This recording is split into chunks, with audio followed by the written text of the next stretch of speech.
Hi, this is Privateer Station, and today we're bringing day 357 of Russian invasion into Ukraine. As always, with Olexiy Arestovych, former advisor to the office of the President of Ukraine, Lieutenant Colonel, and Mark Feygin, Russian opposition politician. Enjoy.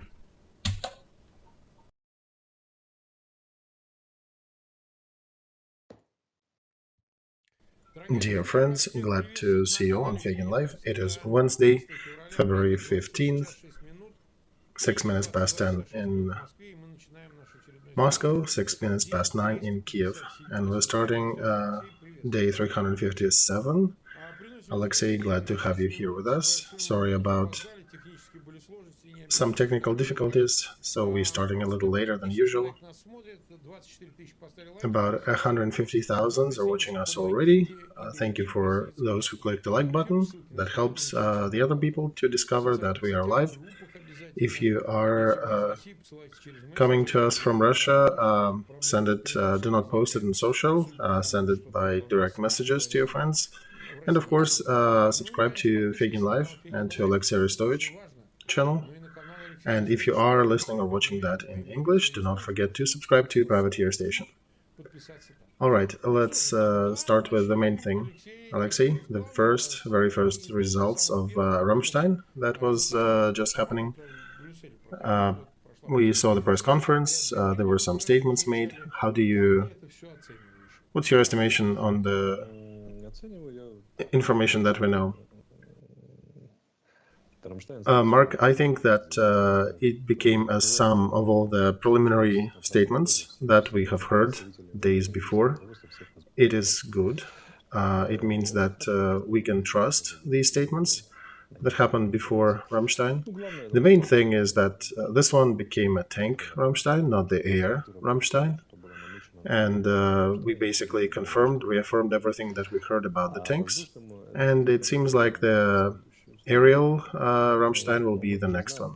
But I think we know that not everything that happens is publicly being declared in Ramstein or after. You've seen news about Reznikov, and this is probably a main news about that he remains Minister of Defense. And what does it mean, Olexiy? Well, it means that the results, I think, most likely, it means the results were outstanding. So let's take a look. 8 countries are going to supply us tanks. Germany, Poland, Canada, Portugal, Spain, Norway,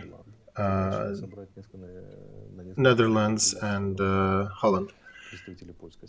And representative of Poland said today that the goal is to aggregate enough for several brigades, and some people were upset that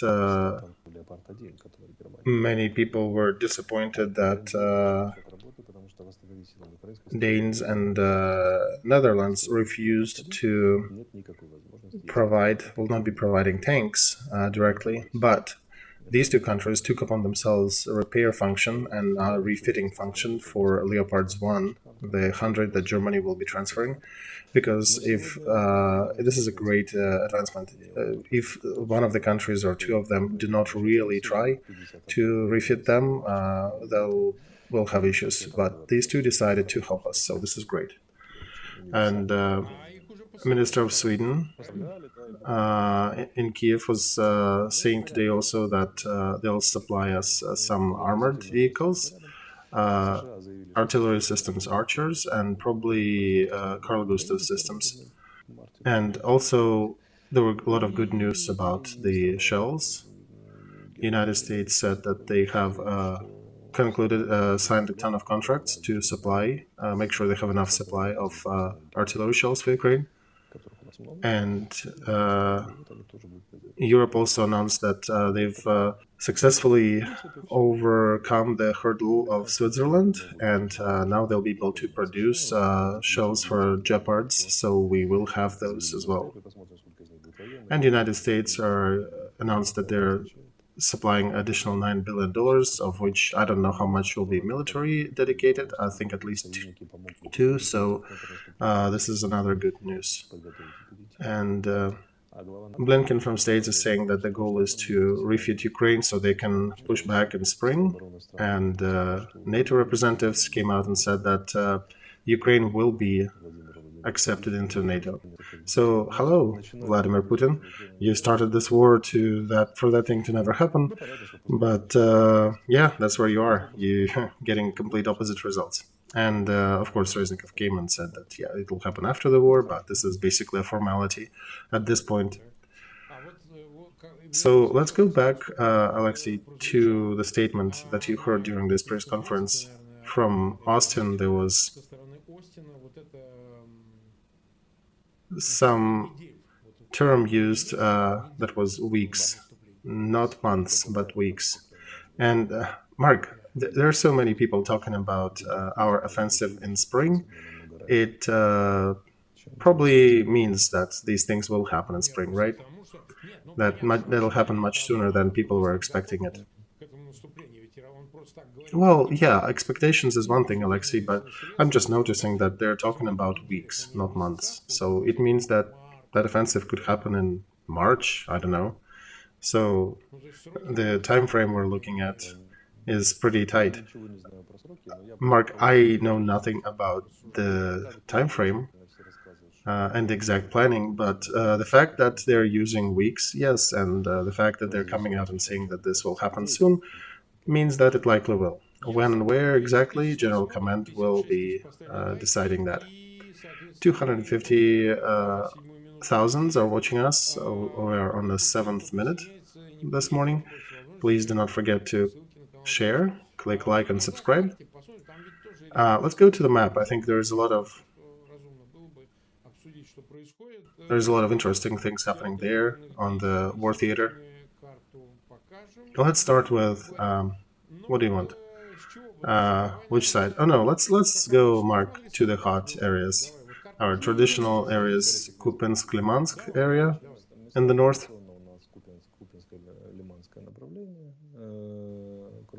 And there is a strike group there, then there is a group near Bakhmut that is trying to push and surround and cut it from our front line.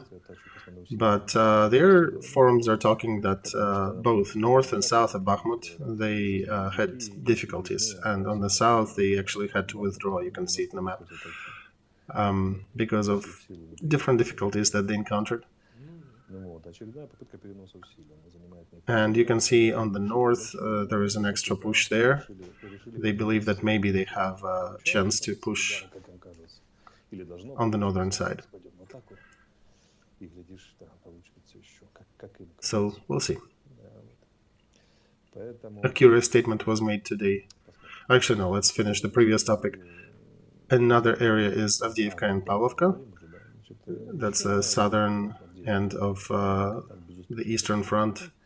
And then another, Avdiivka and Pavlovka, still same attempts to push. And Vuhledar is another one in the south. So where we pushed them back and destroyed some of the military forces, they are still trying to push and they're still trying to advance there.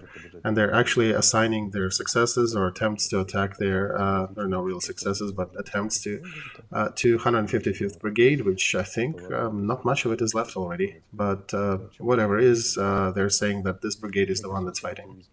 In Kherson, there was artillery shelling. They hit civilians. They hit hospital, according to local news.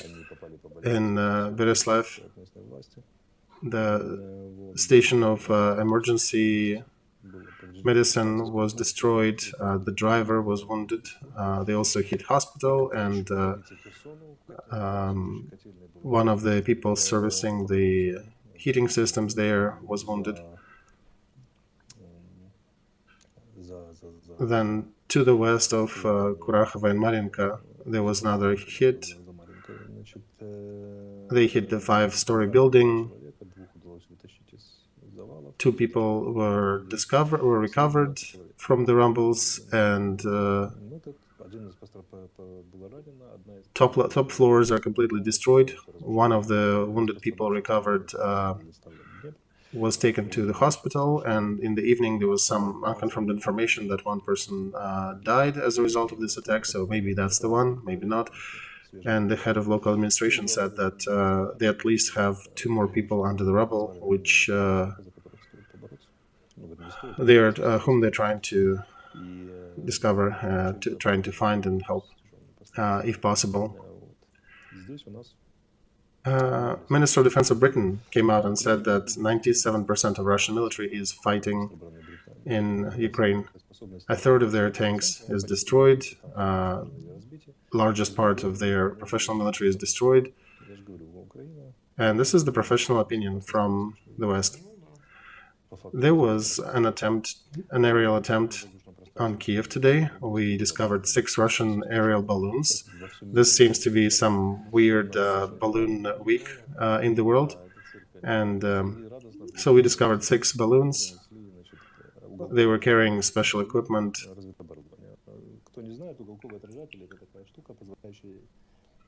So they essentially helping to create a radio image of an object.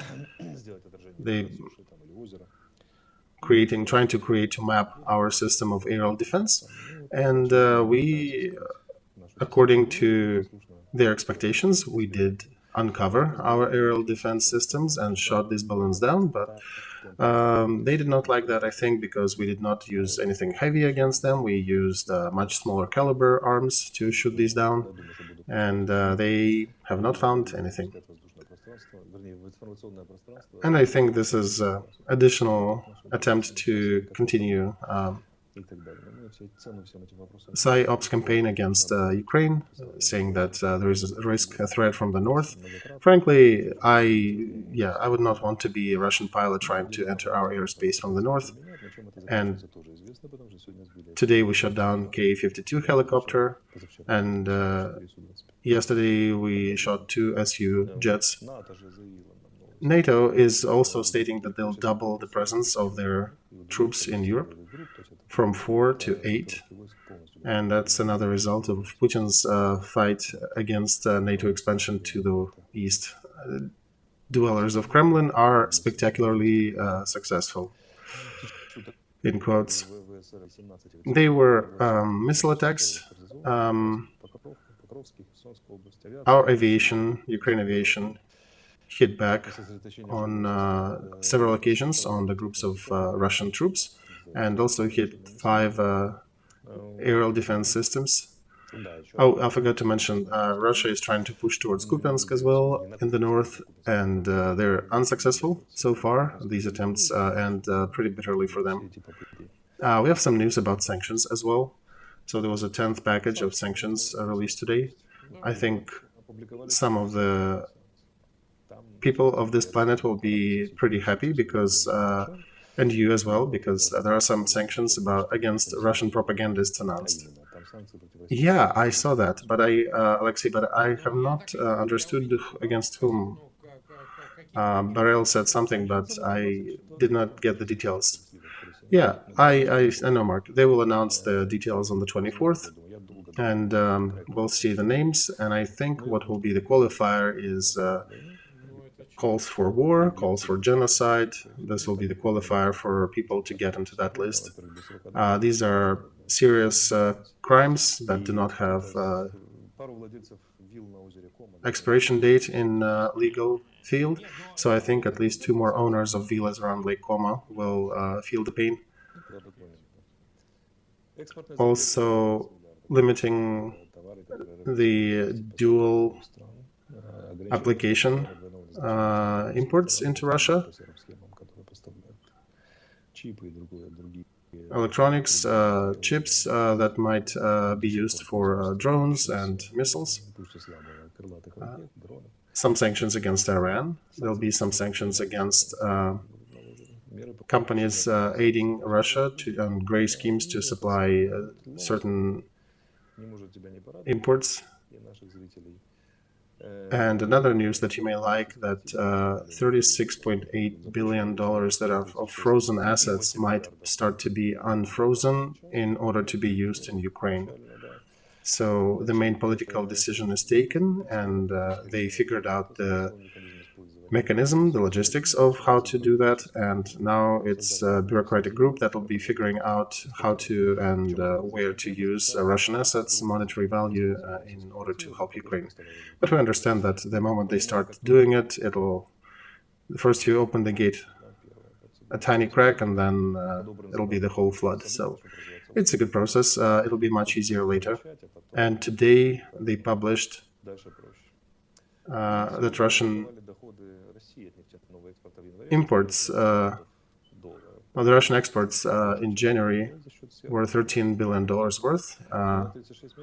This is a little more than in December because of the gray schemes they're using on the seas, but it's 36 billion fewer than a year ago.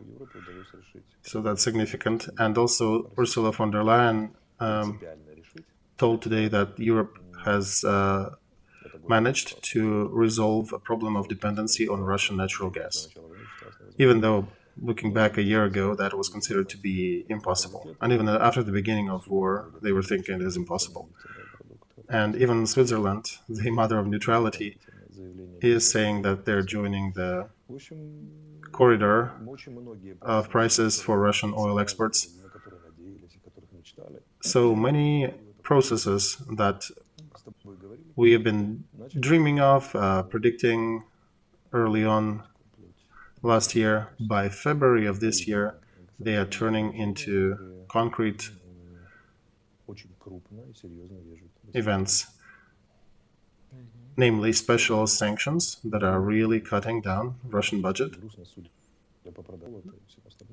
And I think by June, it'll be really, really sad there. It's already getting there.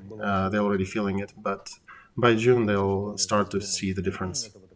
And Russian leadership will have much fewer options to balance their sheets. And also, combined with the utter defeat on the front and the very ineffective military campaign, one could put a big fat cross on this militaristic campaign of Kremlin and aspirations in Ukraine, and aspirations to hold NATO away from Russian area of influence. Oh, I will add more fuel to the fire. American manufacturer Viagra said they're stopping the imports of Viagra to Russia. Oh, they're fucked. Yes, they are. Kremlin, 70 years plus, right? They cannot do anything. Oh, I'm not even talking about Kremlin, Olexiy. These probably won't even be resuscitated by Viagra. I was thinking about the one level down. But yeah, that's painful for them. Kajsa Lundgren, Minister of Defense of NATO, said that 20,000 shells will be given to German tanks, Leopards, given to Ukraine. So this is another great news, because, yeah, tanks are not doing much without shells. Also, Alexei Borel asked for European countries to, and I'm quoting here, to look for more tanks on your warehouses in the countries of Europe to deliver to Ukraine. I'm basically translating that you guys don't need that because the front is not in Netherlands, the front is not in Spain or France or Germany. Find the tanks and give them to Ukraine because that's where the front is. Polish newspaper is writing that the meeting of Biden and Zelensky is being planned to happen in Poland rather soon. I do not have the name of this newspaper, but we understand that if Biden comes so close, they very likely will, of course, meet. The question was more, will they meet on the territory of Ukraine? That could have been a stronger story for Biden, for his internal political positioning. What do you think we'll hear from Biden in that visit a year after the beginning of the war? Mark, I don't know what we'll hear from him. There'll be probably a political evaluation given, you mean terminal, right? Sort of, to what's happening now. They'll likely talk about the goals, reaffirm them, the way the West understands them, that Russia should not be allowed to win, and Ukraine should be helped to win in this war. Of course, he'll bring some gifts and goodies to Poles and to us. They did announce an additional package of $9 billion, right? Yeah, so we shouldn't probably be expecting too much, but there'll likely be something, or maybe official statement of when and what is the military part of that sum. They might relocate another American group to Poland or to the Eastern Europe, because they always have rotation, right? They may just move it closer. Given that Poland, Netherlands, and United States are going to give Patriot systems to Ukraine, that ceremony might occur formally. I would not expect anything groundbreaking during this visit, but it'll be likely an affirmation of the course. The West is working steadily and according to their plans. All right, and what do you think Putin can counter that with? They're doing a special meeting on the 21st, 22nd of February, and there'll be an assembly in Russian parliament. Yeah, those meetings in Kremlin. Mitya went to a meeting and Petya went to a petting. Yeah, I hear you, Olexiy. Let me quote you one satiric writer, Guberman. This one, I think, is exactly about Putin. The writer was experiencing a passion to his paper. The theme was screaming deeper, deeper, and the author, unfortunately, could only do more pages. So yeah, that's kind of summing it up. They'll announce something big, but they'll likely be very feeble in realizing whatever they announce in Kremlin. You know, I like Guberman's another little quote. There are very few Jews on this planet, but each Jew is too much. And yeah, it's not about you, Olexiy, but we can accept you, adopt you temporarily, if you like at any moment, into Jewry of the World. All right. We are at 300,000 people. Please continue clicking likes and sharing. People seem to be joining in spurts, and do not forget to subscribe to Feygin Live, to Olexiy Arestovych, and to the Privateer Station. It's at the bottom of this video as well. All right, Olexiy, there was another article today, rather interesting, in Medusa. It's a Russian media. It's Russian media in immigration. It represents some liberal intelligence that has moved from Russia during this war, and it dedicates that article to the role of Abramovich during this war, and discussing him as a group of other ambassadors that have relations with Putin but do not have an official status.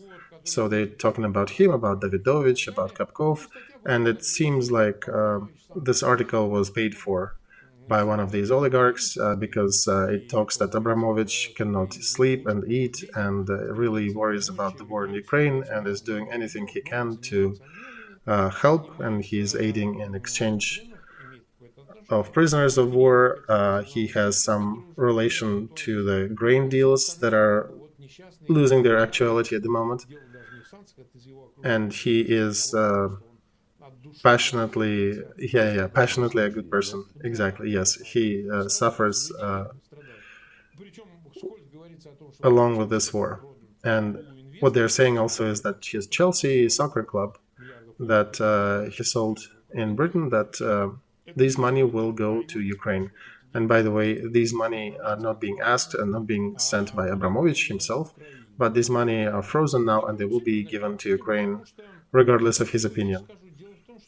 Let's discuss that. We know, you and I, that this public is very specific. We shouldn't be expecting anything good, truly good from them. And it's just that we're looking at an attempt right now that systemic liberals, or whatever was inherited from Yeltsin's government, they are looking for a pool to become part of that pool that will be talking to the West about the ending of this war and the consequences to Russia after this war. Of course, after the military part is over. And I was surprised that they talked about Medinsky as a somewhat measurable entity. I thought he's a complete idiot. And Fomin, the general who was at the negotiations early in this war, that he was really dumb. So that's interesting. That's a different angle. I had different opinion about these people, but what is your personal estimation, without any details, but do you think Abramovich's role is elevated, and everything that is connected to him had these reasons, humanitarian basis? He was not looking for any personal benefits out of this. Let's give an evaluation of that. Mark, I am not in power anymore. Let those people who are in power answer in more factual details, so I cannot bring current facts. I can talk to the beginning of war, what was happening there, and I can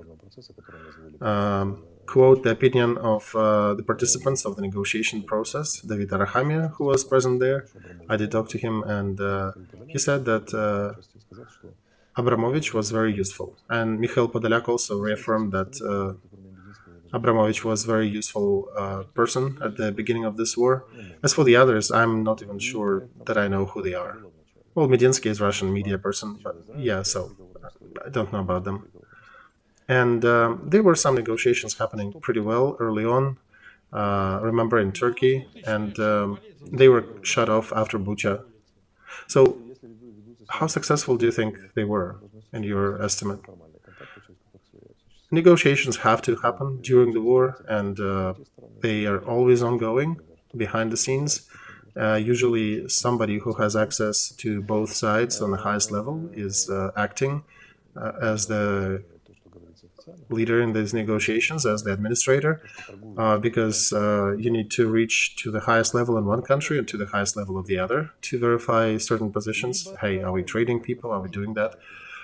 And other option is to involve not the top political level, but top business level, and people who can serve as ambassadors, as messengers between two countries. So he was probably trusted early on. Both sides accepted him at the highest level, but Olexiy didn't end with anything, right? Well, it hasn't ended yet. As you said yourself, likely these people will be participating in the pool to discuss the conclusion of this war and the terms of that.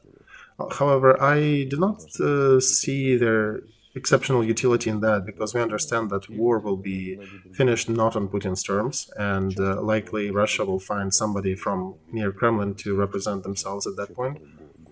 These people may be partaking in the process as additional communication channel, but let's say Navalny or Patrushev joins or represents Russia at the end of this war, then negotiators will be different. It will not be that group of people that Medusa is discussing. So you think his role is exaggerated?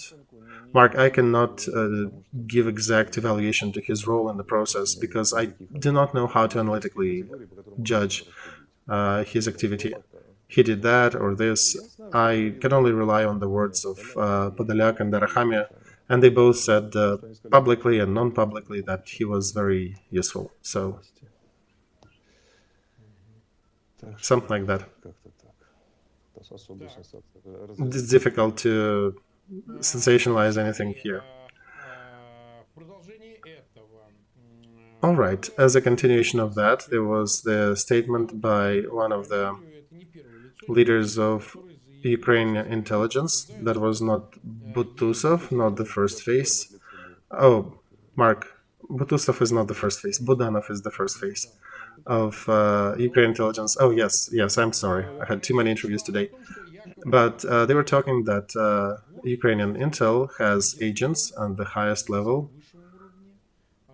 almost in the inner chambers of Kremlin, around Putin. I think they are provoking some reaction from Russia with that statement. But basically, they were reaffirming that Ukrainian intel has very serious sources in the cabinets where the decisions are made in Russia. How would you evaluate that statement? How much we can trust that? Mark, if we go to the professional jargon, sources and agents are different things. They're not always the same. And second, if we have agents around Putin, then the whole intel needs to be awarded medals, the whole Ukrainian intel, for their effort, from the janitor and the guard to the top level. Because do you understand how difficult it is to get somebody so high? This is the most difficult political action that one can imagine. Agents are not something you can easily buy or grow. It is a very unique situation, and it involves very hard, specific work. And now, and of course, agent needs to have strong motivation. And I have a question. What would be the reason for Putin's inner group to become agents of any country, even Americans? No, there's a difference. Americans can define the future in a bigger scale. What can Ukraine do? We can win, but with all respect to us here, we are playing a different role. And sources, it's a different story. Sources are not agents. They do not even know often whom do they work for. They could be thinking they're working for Americans, but they're working for Ukraine. And it did happen before. It's a known situation when you get a source as if you're a different country, to make him believe that he's working for a different country. But this is a delicate situation, delicate story. It's not an easy operation, not a trivial thing to convey your source that he's working for another country than you are. But going back to this article, the article suggests that these sources and agents are actually actively looking to exchange information and looking for certain agreements. But this is a tricky situation, Mark, because in the intel world, if somebody is willing to deal with you, in the 99% of cases, this is a trap. So this is a more delicate process, and when it is being discussed publicly, when it is being brought up in plural, I start to think that this is an element of a psyop than the actual reality. I see, Olexiy. Do you know why I'm asking this question also? In another stream with Piankovsky, we discussed the knowledge of American United States leadership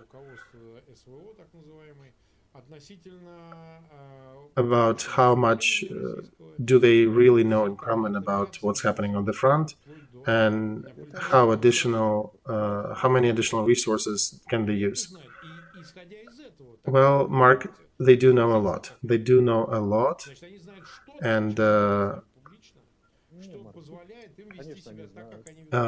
yeah, Mark, the West, of course, knows a lot of things that are not on the radar for most of us, you and me.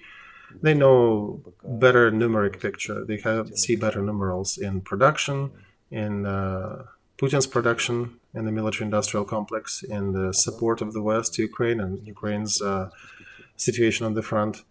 And the main thing, we don't need details. We can conclude that Putin's regime has no perspectives, and we can see that somewhere in May, June, when they'll start suffering real much.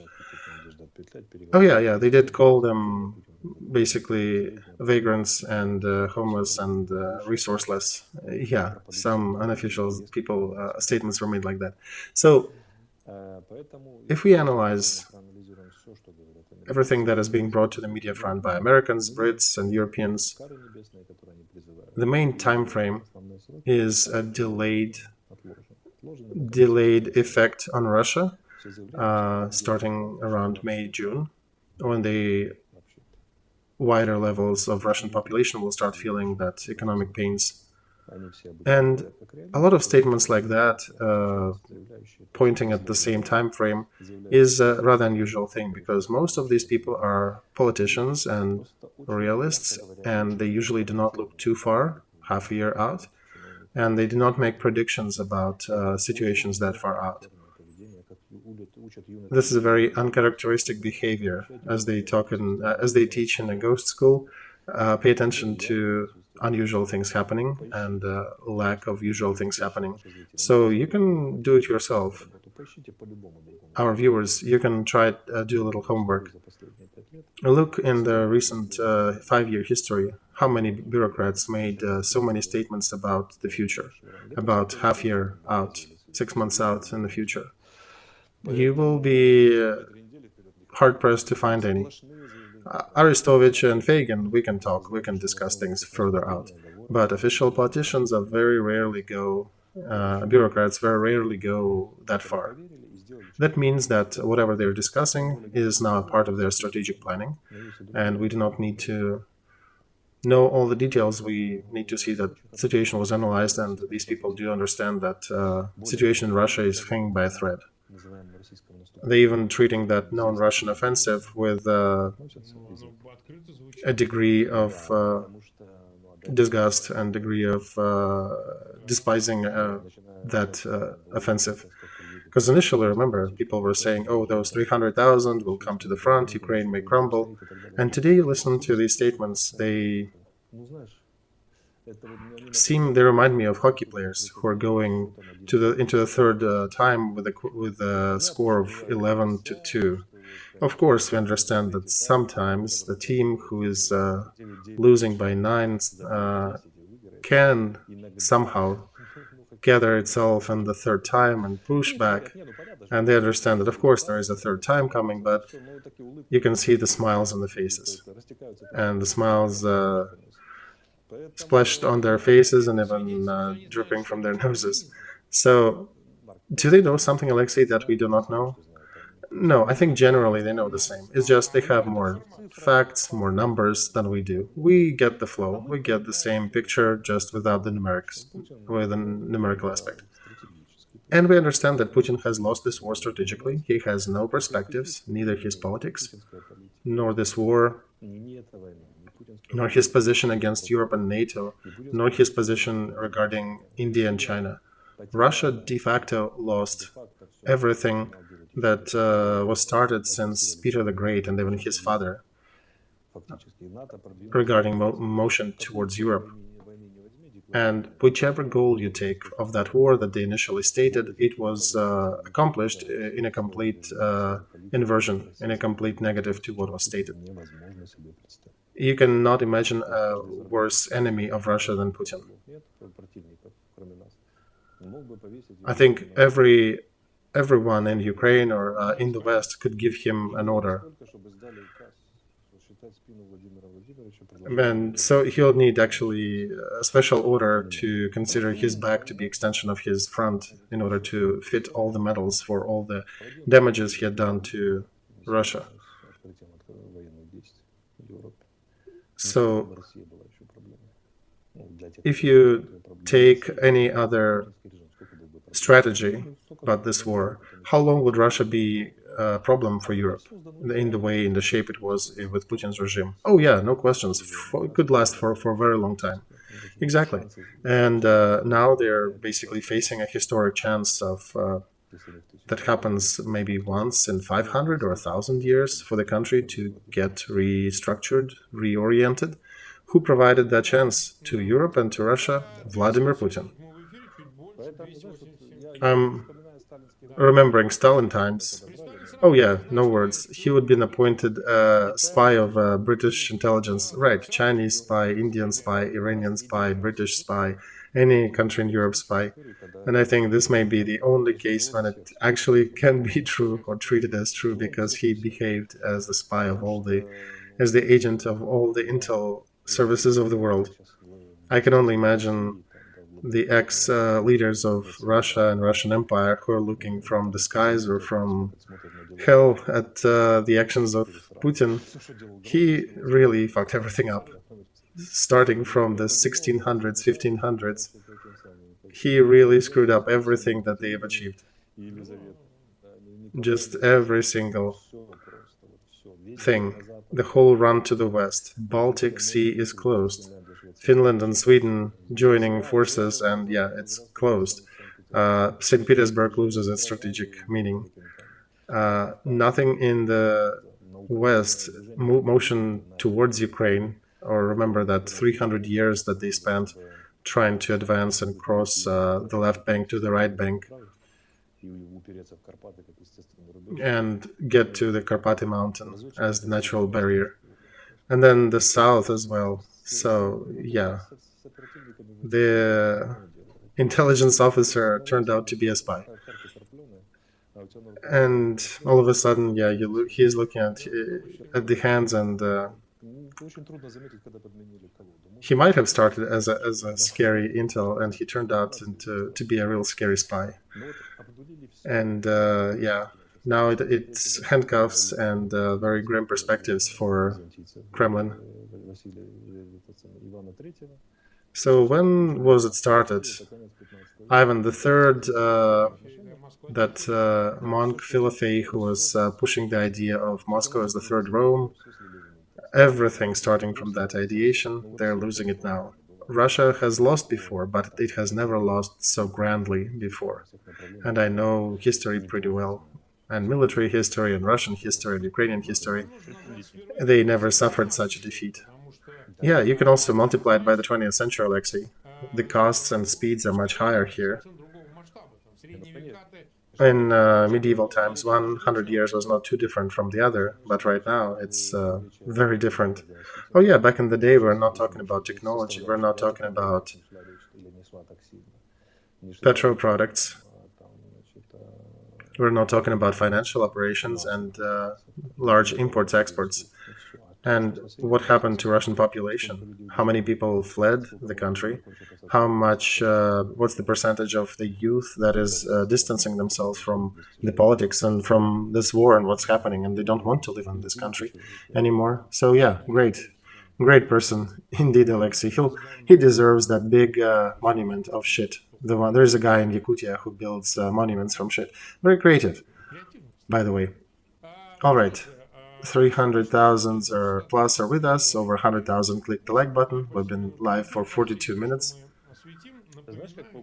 Do you remember what is quarrel in Ukrainian?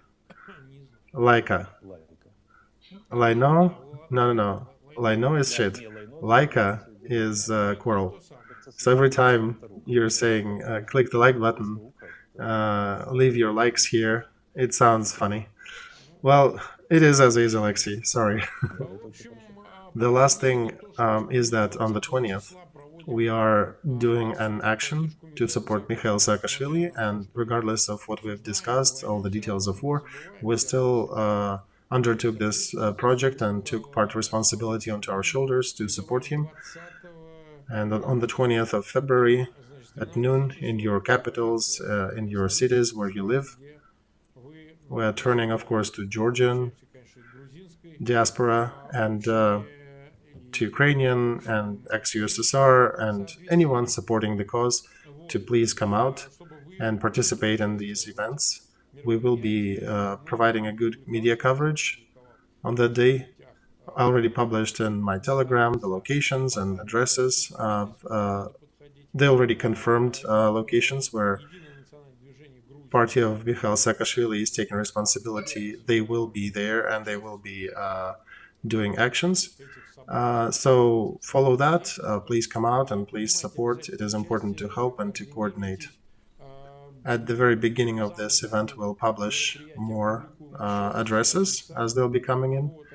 And people are discussing it here under these videos. They're in Telegram channel, in Feygin News, and on my Facebook and other interwebs. So if you don't find something and if you don't see your address, just be active. Take a banner, come out. And I don't know if you live in like San Francisco, where there's no embassy of Georgia or no officials.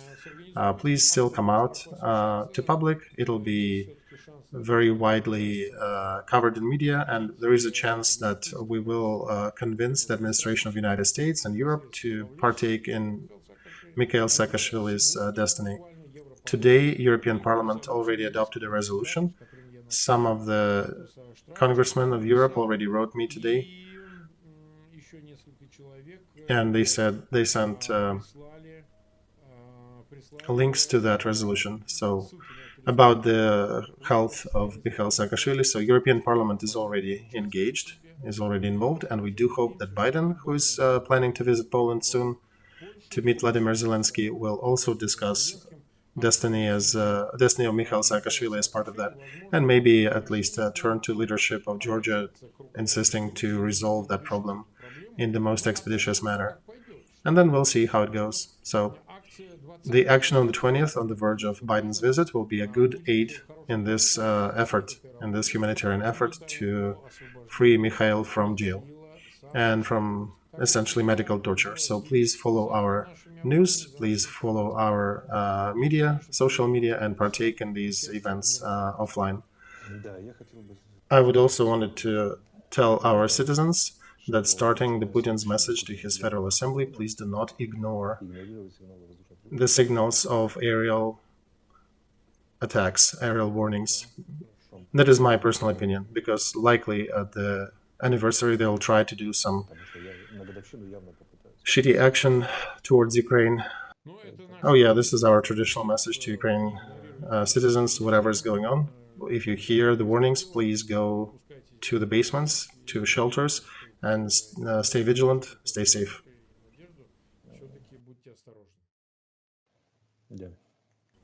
All right, goodbye everybody, and we'll see in a day. It's Wednesday. I think it'll be a Saturday, and I'll see you next time, Mark. Yeah, Saturday is good. I don't think, unless something radical happens before then. No, okay, Saturday is a good day. We'll talk to you then. See you. Goodbye, everybody.